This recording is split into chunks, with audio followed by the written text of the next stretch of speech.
हाँ तो दे भाई।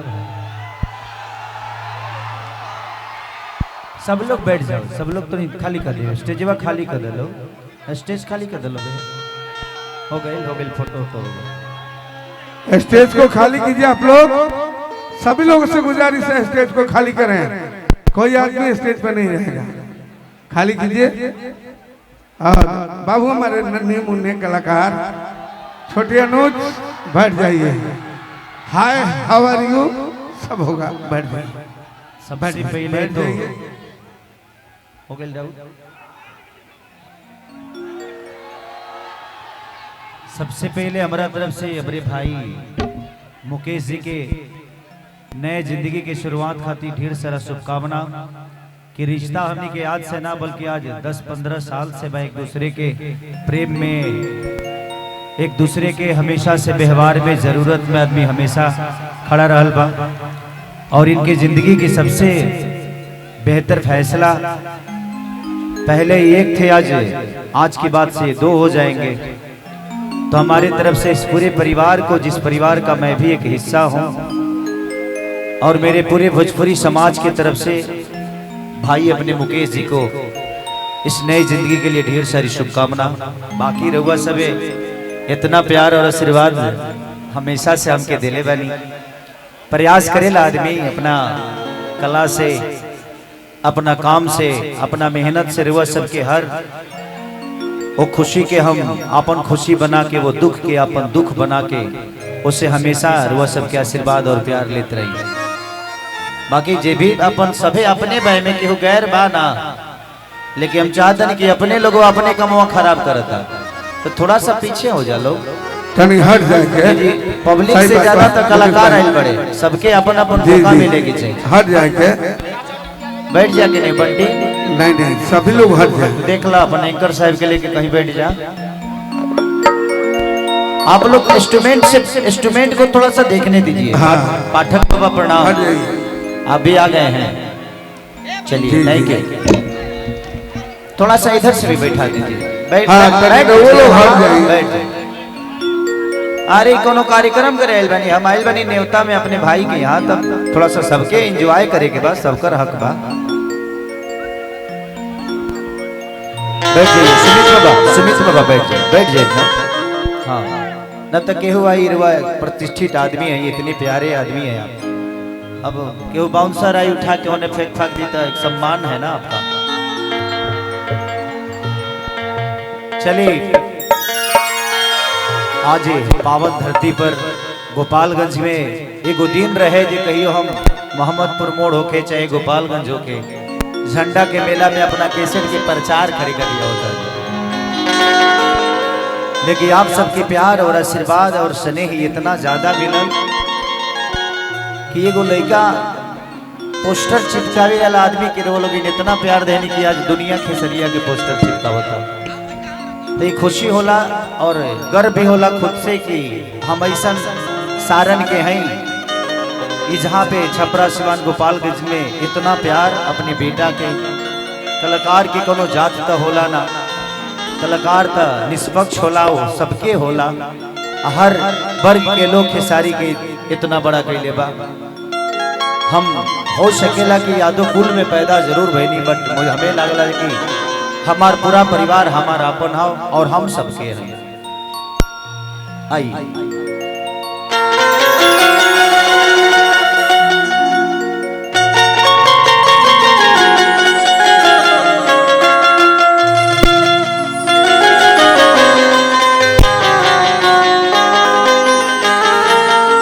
और हम साहब कि मम्मी पापा अगर उन्हें हमारे बात की सुनत नहीं तरवल भी नहीं, ऐसे जी आज जितना लोग जी कलाकार बस सबके आशीर्वाद की जरूरत बरबर सबके, तो एक बार आके हम सबनी के आशीर्वाद दे दे हम लोग। तो मम्मी पापा के जे भी बतन ले लिया बोलो तो स्टेज पर दिखाओ।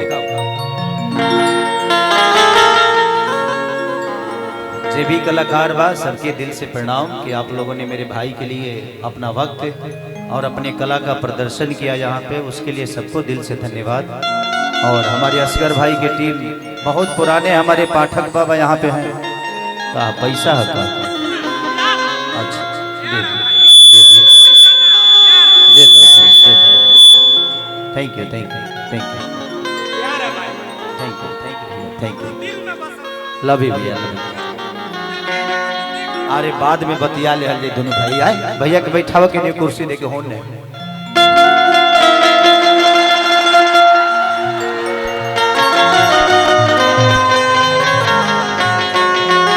हम जब कार्यक्रम करे आई ले ना तो दुनिया में सबसे ज्यादा हमारा गलती नजर आवेला हमारा में हमार चुनाव लड़ल हमके सबसे ज्यादा गलती आवेला कि का ई सब और ये बता एक ही बार देख के तू साइड हो जा हम साइड हो जाए बार बार वही पर डिस्टर्ब करबो भैया न पीछा मत छोड़ तू माल दे के अस्थिर हो जा लेकिन ऐसे जी एगो कलाकार खाती सच पूछी तो राजनीति है ये नहीं हम हर आदमी के हैं लेकिन जब आप चुनाव लड़ते हैं तो किसी एक वर्ग के हो जाते हैं और वो बड़ा बुरा लगेला यार केहू नफरत करेला ना जा तो हमने के प्यार बांटे वाला आदमी ऐसा और केहू नफरत से केहू दूसरा जाति के लोग देखेला तो कहला कि खेसरिया है हे जात के हत बड़ा बुरा लगेला लेकिन ना भाई कलाकारी सही है जब तक जिए तब तक कलाकारी करे और हर वर्ग का प्यार लेते रहे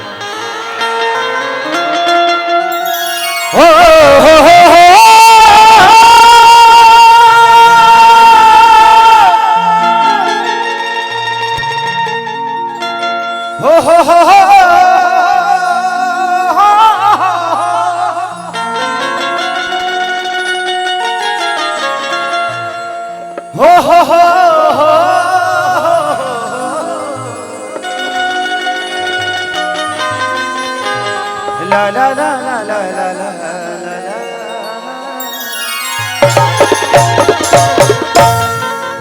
केकर साउंड हो बड़ा प्यारा बजाता दुर्गा दुर्गा साउंड बहुत अच्छा यार बहुत कम ऐसा साउंड हमनी के मिलेला लेकिन कबले बेहतर रही हमारा ठीक नहीं खेला लेकिन देखा लो यही से हम लाइव आके या वीडियो बना के दरवाजा पर ना आवेली ओकर रीजन बा कि अगर हम लाइव बोलने रहती तो पहला तो 3 जिला के लोग तया के रहते जी जगह के कमी बा हम निकाल बनी से एंजॉय करे अपने भाई के तिलक के एंजॉय करे तनी हट जालो मम्मी पापा के आ जाए दलो कि जय गणेश मंगल करना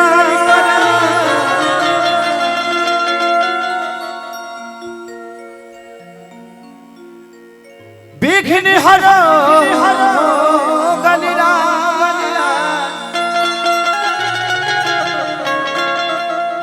एक दंत करी बरी बदना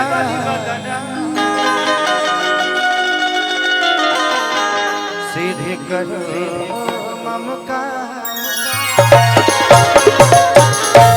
चलिए ये हमनी के सौभाग्य बा कि हमनी के माता पिता हमनी के बीच में बानी ये दुनिया में निस्वार्थ अगर प्यार केहू के होला तो वो माँ बाप के ही होला और उससे बढ़ के प्यारे धरती पर कुछ होला ना बहुत खुश नसीब हमनी के बानी जाके हमनी के माई बाप हमनी के बीच में रह के हमनी के आशीर्वाद हमनी के तरक्की भी देख रहा बड़े और हमनी के अगर गलत करत तनी से डांटे वाला भी के होगा तो जब तक ले जिंदगी में माँ बाप बा ऊपर कद्र जरूर करी हेलो पापा उड़ा दी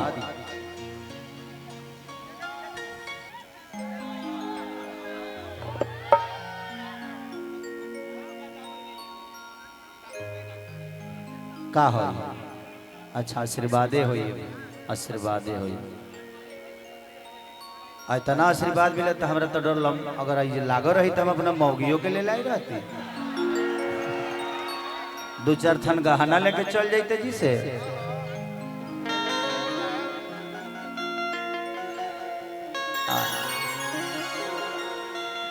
चलिए हो गई की और की आ जाए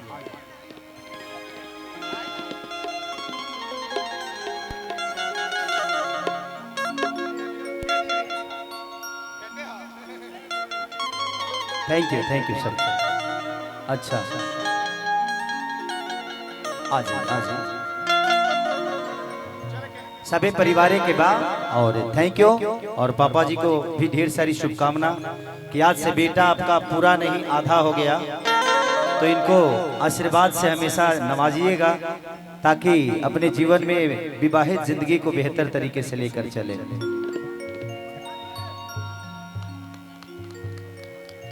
चलिए, थैंक यू, थैंक यू।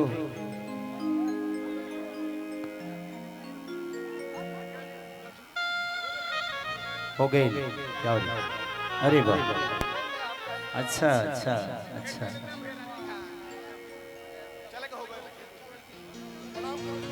अरे नहीं नहीं, पैर छूने की जरूरत नहीं है, आप खुश नहीं, खुश नहीं। चलो तू लो, हेने हेने से कहे सटै लो, हेने हेने स्वागत होता तो हेने से कहे कह लो।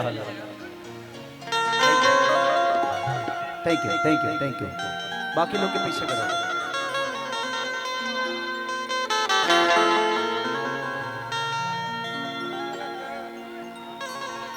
कि जिस्म की बात नहीं थी उनके जी है।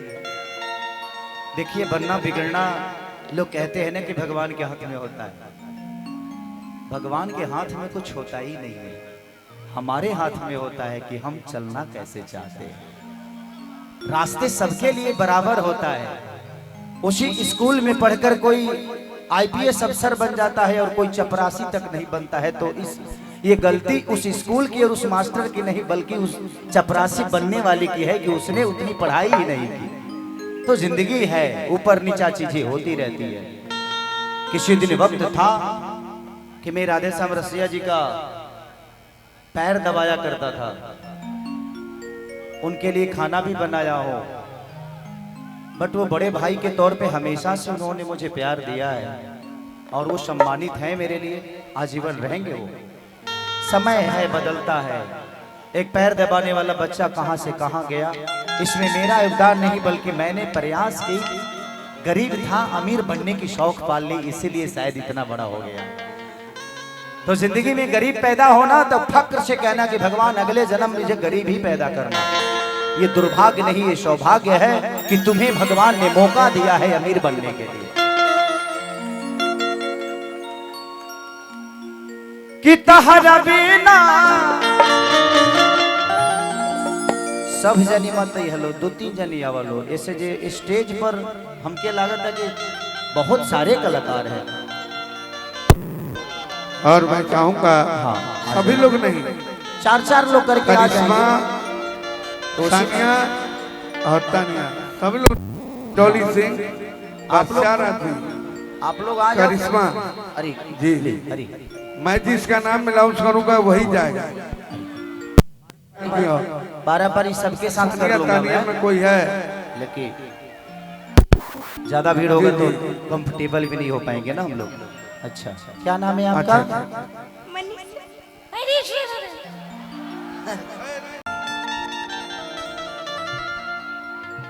साफा पे होए बड़ू का तू कहत नहीं कि ढेर गार्जियन हमारे लोग बैठल भेजिए।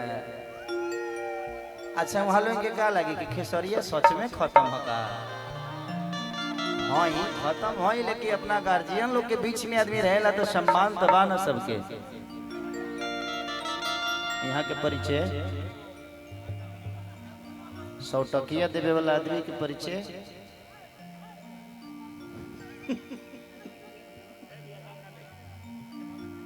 चलिए, हमारी सोनू भाई और बहुत ही प्यारे हम सब भैया बक्सा पर से हट जाइए, बक्सा उठा दे लोग तो प्रोग्राम बंद हो जाए। अभिनंदन यादव भाई, सोनू भाई और सबके तरफ से बहुत प्यार आशीर्वाद। और विपुल भाई एक ही बार में दो, उतना टाइम नहीं है। हाँ दे दो। अमृत बाबू थोड़ा देखिए ना, शाम बक्सा पर से लोग को हटाइए, उधर बॉक्स पर से हटाइए, बॉक्स गिर जाएगा तो फिर कहाँ सुनिएगा। बाबू ते बक्सा पर चढ़बे, बक्सा के और पर चढ़ जाइए, हिलाओ थोड़ा सा हिलाइबा लोग गिर जाइए, मत हिलाओ ना तो गिरे में टाइम ना लगाई। कि सुन हसीना तहरा बिना कि धड़क दिल लगता एगो हम दिल ये जान हो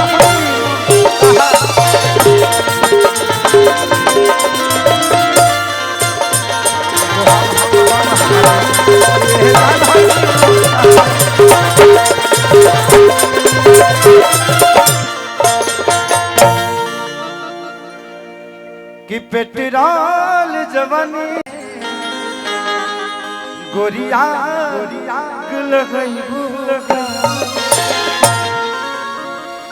लेके आवा 2-4-5 गो गाना गा दे तनी चैत के माहौल अभी तुरंत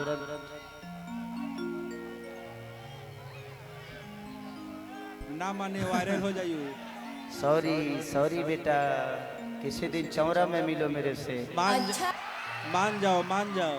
दरवाजा है हमार पूरा फैमिली है जी बा का कहीं मजबूर बनी हम ये आज वायरल होइए के ना तो हम कतना निमन है हम हो नहीं के जानत। अच्छा कलाकारे हैं बेटे, कलाकार रसिया होला।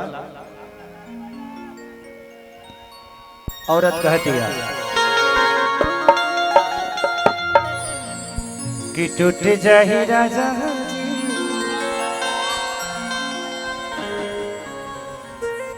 कि दिल में ऐसन ना गलबा कि मन भइल राजा पागल बा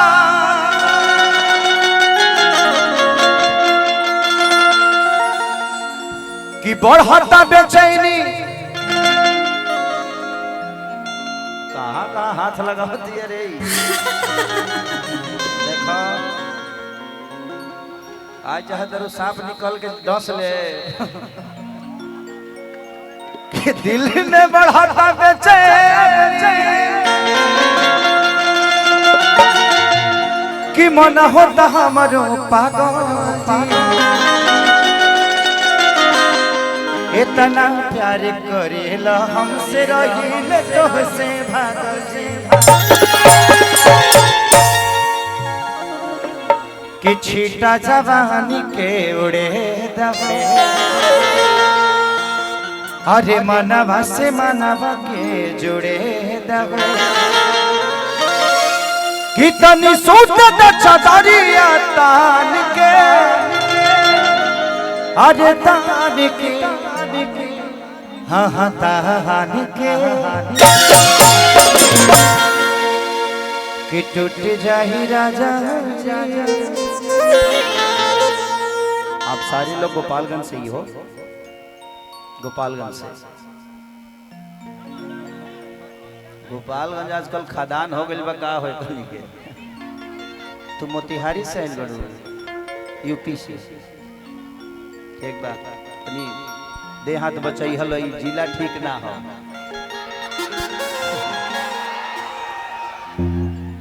ए जिला में ढेर लोग ढीला हो जाला। क्या जोर से बोलो। I love you. I love you किसको? आपको I love you Khesari sir. Sir I love you baby. I love you so much. Lipstick का छाप छोड़ दे।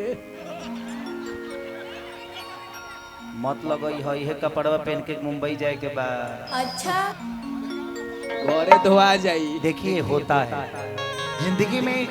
आजकल के बच्चों को मैं देख रहा हूँ कि आप किसी लड़की के पीछे भागते हो अपने कैरियर को बर्बाद करके। जिंदगी में इतने कामयाब हो जाओ कि दुनिया की हर वो खूबसूरती तुम्हारे लिए भागे। ओके ताली हो जाए एक बार। मुझे लगता है कि मैं जब अपने आप को देखता हूँ पुराने, जब मैं अपने गाने देखता हूँ, जब मैं 2000 या 1500 या 500 पे जब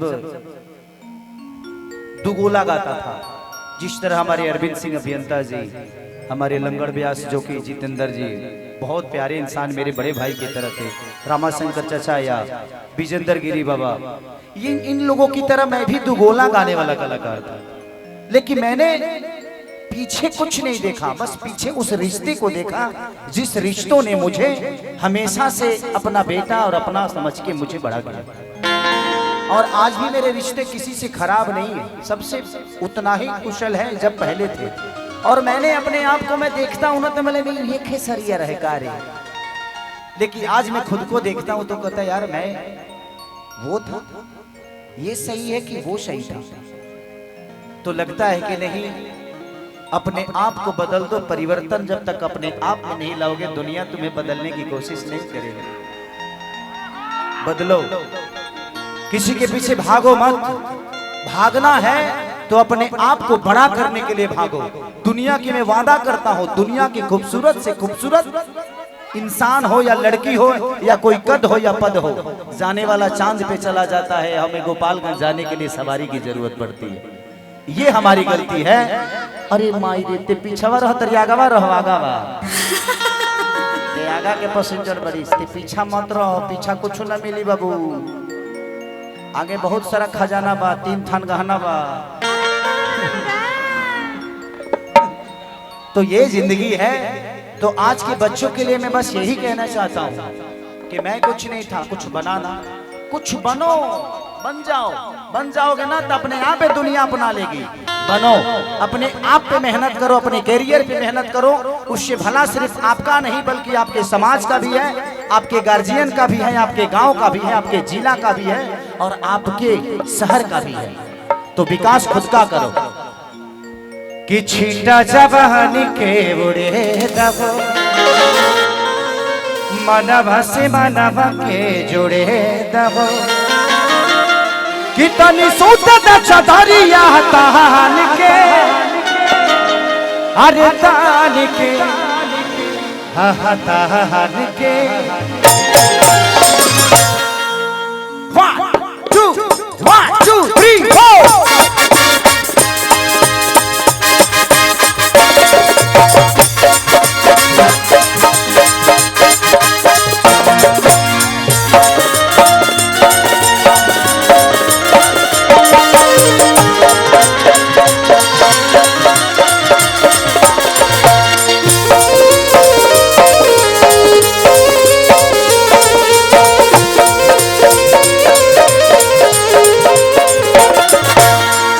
जवानी के बुढ़े हो, मानवा से मानवा के जुड़े हो।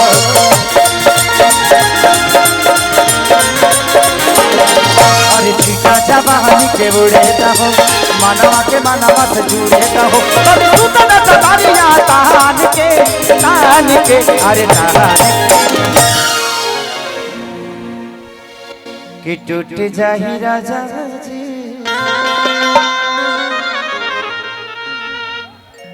कि टूट जाही राजा जी पलंग सागवा, टूट जाही राजा जी पलंग सागवा।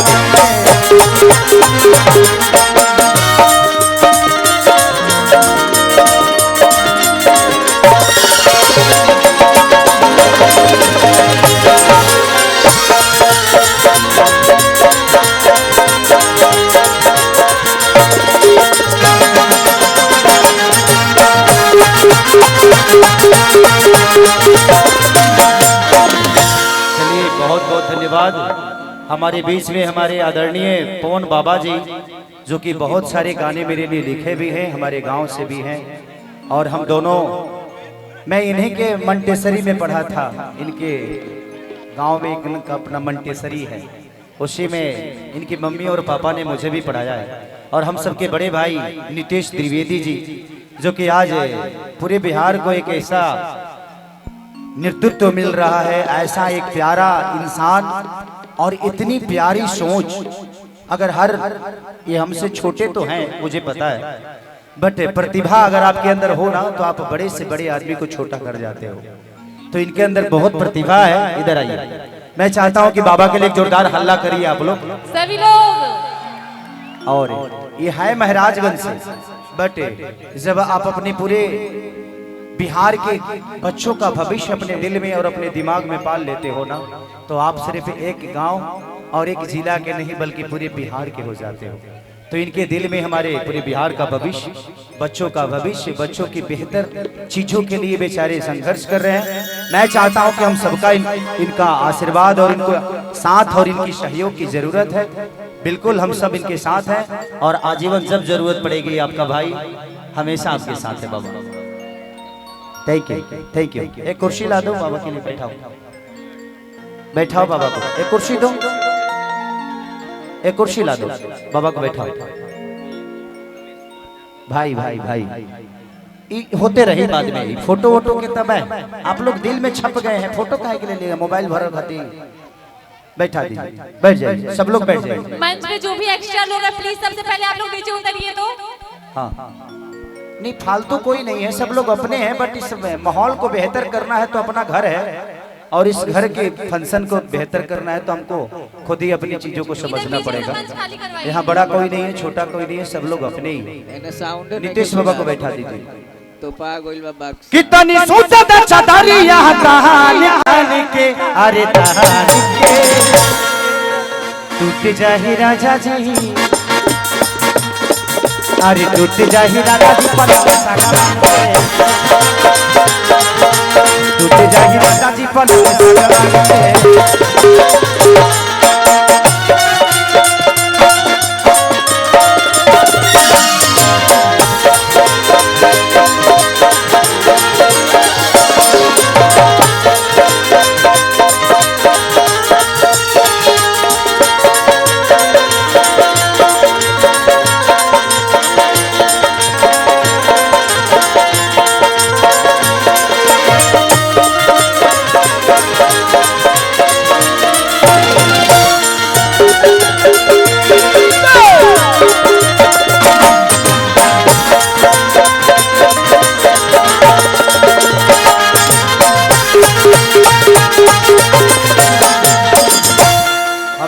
कि मंच पर से थोड़ा सा खाली कर दिले रोज, कैसे मंच उतना अथी का नहीं खेबा ना लोहा के, कब सब लोग के लेके अंदर ढुक जाई पते ना चले कि फराउठा बेलत में कौन ना गईले। भैया बाद में ले लीजिएगा, आप आइएगा 10 लोग और देख के आपको आएंगे, मैं किसको मना करूंगा, भाई मेरा भाई या भाई है, बात वो नहीं है, समझा करिए। आप आइएगा, ये सब भाई तो फोटोए खाते हैं बड़ा सा, क्या करा के मना करब हम, सब लोग अपने बना आराम से प्यार से माहौल माने एक्चुअली जानते नहीं का बात बा, ए समय होली गवला पर खुदे बुरा लागेला, चैता बा ना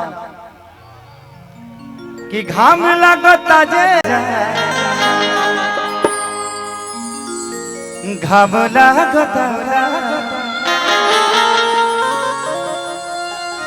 एगो बात बताई, हर चीज के एगो समय होला। बिहार, यूपी और झारखंड ये 3 ऐसा स्टेट है जहां प्राकृतिक है, यही एक ऐसा स्टेज है, यही ऐसा स्टेट जहां पे 4 महीने बारिश होती है तो 4 महीना धूप होता है और 4 महीना ठंड होता है।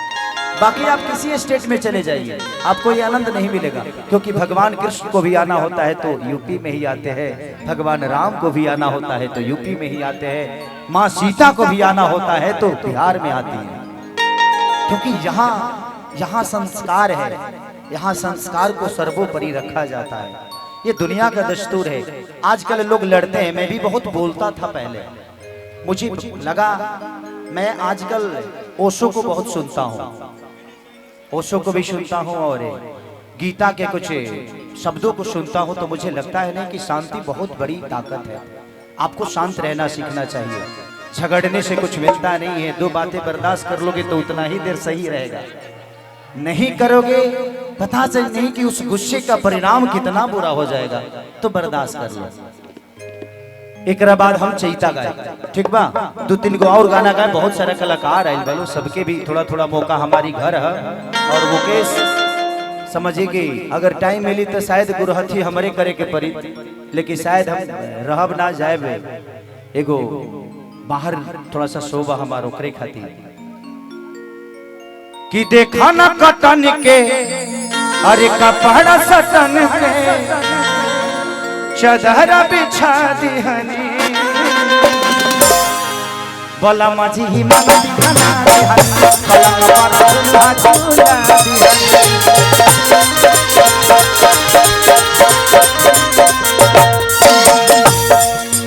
देखा ना कटन के कपड़ा सटन के चदरा बिछा दिहनी, बोला माझी ही मन दिखना दिहनी, पलंग पर झूला झूला दिहनी।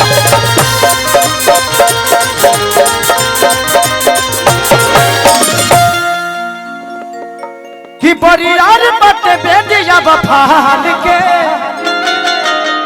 अरे फान के, हा फान के।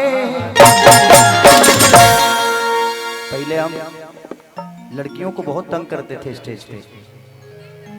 हाँ, लेकिन पता नहीं जब से मेरी बेटी बड़ी हुई ना, मुझे लगा यार कि जिंदगी में ठीक है कलाकार है, आप लोग के मनोरंजन के लिए कुछ बोल जाता है आदमी आपके हंसाने के लिए, बट एक जिंदगी में बेटी होना बड़ा जरूरी है। तब समझ में आता है कि माँ की अहमियत क्या होती है, बेटी की अहमियत क्या होती है, राह चलते उस बहन की अहमियत क्या होती है, तब समझ में आता है। आज महिला दिवस है। आज कि परिवार बट बेटी अब फान के, अरे फान के, हो फान के, अरे टूट जाहि राजा, टूट जाहि राजा जी पदम भगवान के, टूट जाहि राजा जी पदम भगवान के।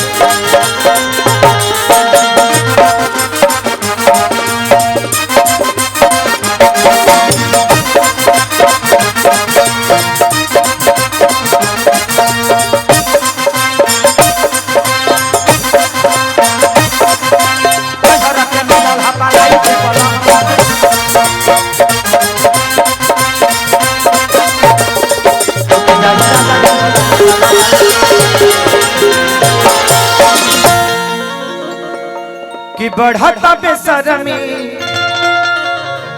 अरे देखिया में गरमी, पैठे लागी हो कमरिया, पैठे लागी हो, नस नस बैठे लागी। भाई भाई मैं पैसा लेता हूँ, आप चिंता मत करिए। ये नहीं कि कुछ लोगों को ये लगता है कि खेसारी आज भी अपने हाथों में पैसा लेता है। मैं इसीलिए नहीं लेता हूं कि मेरे पैसे की जरूरत है, और पैसे की जरूरत किसको नहीं होती है, सबको है। बट मुझे लगता है कि कुछ भाई मेरे हाथ में पैसे देते हैं तो मुझे छूना चाहते हैं। तो मुझे इतना प्यार करने वाला आदमी अगर मुझे छूना चाहता है तो क्या मैं उससे दूर जा सकता हूँ? अगर आप लोगों ने इस लायक नहीं बनाया होता तो मेरी औकात 100 रुपये की भी नहीं होती। क्योंकि मुझे याद है मोतिहारी शहर से मई के महीना में खेसारी लाल यादव 5 रुपये बचाने के लिए छत पे बैठ के आया था, और मोहम्मदपुर मोड़ से पैदल गया था मैं, और मोहम्मदपुर में 5 रुपये की लिट्टी खाई थी। तो वो वक्त याद है मुझे, इसलिए मेरे जीवन में 5 रुपये नहीं 2 रुपये की औकात उस मोहम्मदपुर मोड़ को जब याद करता हूँ। उस समय हमारे सुबोध भैया एक हुआ करते थे, दवा का दुकान था उनका, और बहुत सारे लोग हैं। मेरे जीवन की मेमोरी बहुत बहुत बड़ी है, तो इसीलिए मैं आज तक किसी को भूला नहीं, इसीलिए पैसे ले लेता हूँ। थैंक यू कि आपने उस लायक मुझे समझा भैया। भगवान करे कि आपके घर में हमेशा मंगलमय हो, तो सबका घरे 9 महीना पे होता लड़का, तारा घरे 6 महीना पे हो। मारा वैकेंसी सोहर गवावा कुछ चिन्हा दो खेसरिया के कि बढ़े बेशरमी, अरे देखिया में गरमी। तुम लोग बड़ो अब लाइन से लग जा लो, लाइन से लग जा। अरे तुम लोग मेरा छुओ, मैं तुम लोग का छूऊंगा। हाथ हाथ हाथ हाथ। मैंने अच्छा ये तुम लोग कितने गलत आदमी हो यार। बात पूरा होने से पहले मुझे बुझाता है बाप रे बाप, हम दोसर को छुए के बात कर दिले बने। भोजपुरी समाज में हमने के गाड़ियों सुने खातिर पैसा दिले जा। इस दुनिया में अश्लीलता कभी मरेगा नहीं, विचार बदलो, कभी नहीं मर सकता। क्योंकि हम लोग खुद ही गाली सुनने के लिए अपने माता बहन बेटियों को पैसा देते हैं। जब तिलक में हमने के तो पहले छोट छोट रहनी से तो जितना लोग खिसिया रहे हैं ओकर नाम लिख के दी सब मौगी सन के। हेलो हेलो यात्रीगण ध्यान दे जी आप भी हैं जी बाबा। हम तो हरदम रउआ से लेहले बानी हाँ पैसा, ताकि आज हमरा गाँव आइल तो हम कुछ दे देता नहीं। दे भाई 100-200 रुपया में ले ले बाबा बाबा ना माना तो 400 हमरो के दे जय के बेर।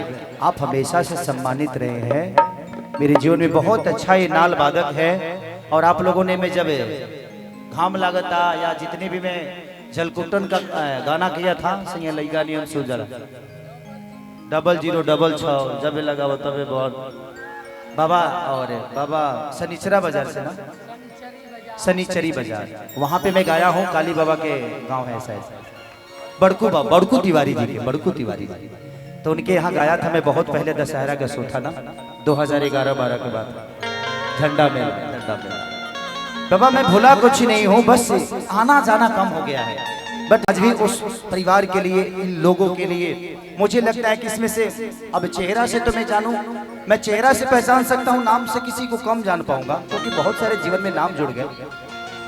कि बढ़े दबे सर में, अरे देखिया में गर्मी पैठे लागी हो, कमरिया पैठे लागी हो,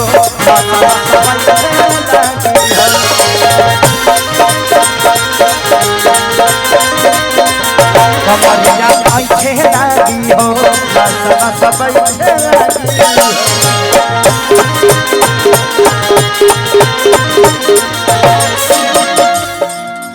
तो नाचो तरह की रील बनावे बड़ू, रील बनावा तरु तार फिल्म रिलीज कर दे, हम बुझ लियो। अच्छा कि बरियार पट बेट जब फान के, अरे फान के, ओहो फान के,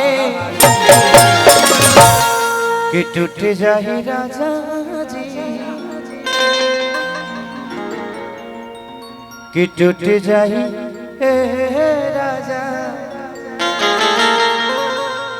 कि टूट जाही राजा जी पलंग सागवान के,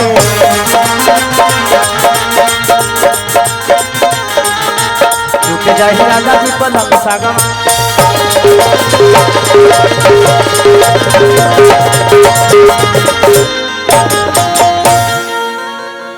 ऐसे हवा में पैसे मत लुटाइए भैया भैया भैया। लक्ष्मी है, किसी का पैर लगेगा, जिस दिन नहीं रहेगी उस दिन हवा में उड़ जाते हैं हम लोग, कभी भी लक्ष्मी को हवा में नहीं उड़ाते। लेके आई चैत के माहौल अब शुरू हो गई। बसरे पगला बाबू, बाबू भाई भाई भाई, रिकॉर्डिंग ठीक ना, ठीक है, अच्छा। तो तिलक नहीं खरीदले करे बहनी के, ओकरा बाद इतने पैसा देता रहे, कोनो बात ना।